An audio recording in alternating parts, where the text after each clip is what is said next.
Oh, hello. Dneska sa pozrieme na Runway ML a ich aktu.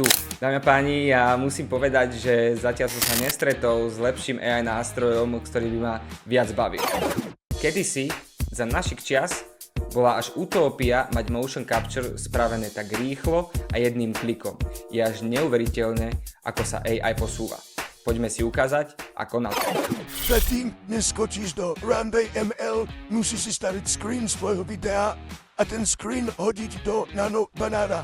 Vymeníš za postavičku podľa tvojej chuti. Ak nevieš, o čom hovorím, pozri si moje predchádzajúce video, kde sa tomu venujem.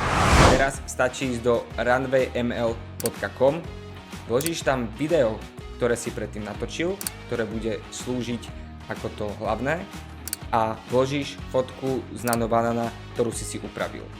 Zadaš pomer strán a dáš Generate charakter. To je všetko. Nakoniec ešte môžeš upraviť zvuk v Eleven Labs, aby si dodal efekt tomu videu. A keď nechceš ostať pozadu v AI a byť ready na konfrontáciu, keď sa stretneme, tak sleduj tento profil. Zdravím ťa.